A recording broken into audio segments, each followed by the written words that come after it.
Jadi mudah-mudahan Allah jaga hati kita, baik ketika kita diuji, bahkan ketika kita diberi nikmat, supaya dalam dua keadaan ini kita tetap menjadi mukmin yang ajaban, yang ideal, yang baik, yang insya Allah Allah suka sama kita.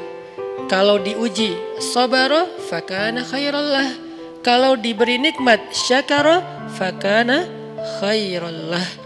Kalau dia diuji dia bersabar dan itu kebaikan untuk dia. Ternyata diuji ujung-ujungnya baik. Lewat apa ujian menjadi kebaikan? Lewat sabar. Bukankah Allah bilang wabasyiris sabirin? Sampaikan berita gembira kepada orang yang sabar. Ada banyak kebaikan yang Allah sediakan untuk orang yang sabar kalau dia sabar. Dan kalau diberi nikmat syakara. Kalau diberi nikmat dia bersyukur. Fakana khairallah. Kenapa nikmat kok menjadi kebaikan? Maksudnya dengan dia bersyukur Allah tambahkan kebaikan itu. La in syakartum la azidannakum. Jadi orang beriman itu kayaknya hidupnya tuh harusnya sih nggak ada bete-nya. Hidupnya tuh nggak ada istilah, aduh hari ini gue kayak rugi banget nih. Nggak ada orang yang beriman rugi. Kan hidup kita tuh di antara dua itu kan. Cuman varian ujian itu aja macam-macam. Varian ujian itu misalnya kalau di surat Al-Baqarah Allah menyebutkan 3 varian ujian kan. Ba'sa, dharra, zulzilu. Ujian fisik, ujian harta. Harta ini termasuk karir, kerjaan, usaha, bisnis. Dan ujian zulzilu, ujian perasaan termasuk diputusin. Atau orang yang dekat sama kita jadian sama yang lain. Atau mungkin di unfollow oleh ya gitu deh. Saya kalau udah ngebahas bab ini agak gimana gitu.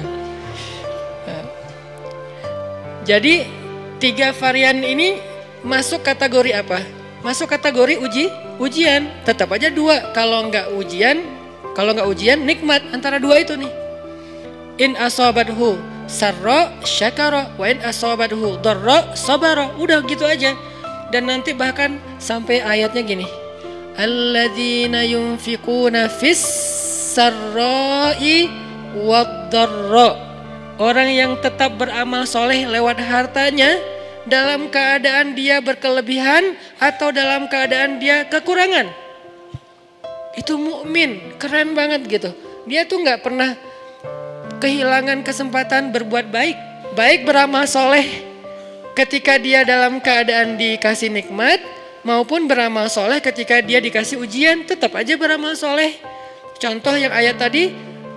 Yunfikuna fis sarra, berinfak dalam keadaan sarra, dalam keadaan bahagia, senang, lagi dapat untung gitu kan. Ataupun yunfikuna fit dharra, tetap berinfak walaupun dia dalam keadaan dharra, dalam keadaan susah. Dalam keadaan dor itu kan bahaya. Nih kalau saya infak nih bahaya nih buat saya nih. Kalau saya kasih nih saya kayak nggak ada tabungan buat mahar nih. Kalau saya kasih ke dia, terus saya gimana? Gitu kan? Ini dor banget nih, bahaya banget nih. Tapi dia tetap berinfak. Siapa yang mencontohkan hal seperti itu? Selain pastinya Rasulullah udah gak diragukan lagi. Yang jadi kayak simbol berinfak walaupun dia butuh. Orang-orang Ansor. Yu'thiruna ala anfusihim walau kana bihim khasasah. Mereka mendahulukan orang muhajirin atas dirinya sendiri. Walaupun sebetulnya dia juga butuh kepada kebaikan itu.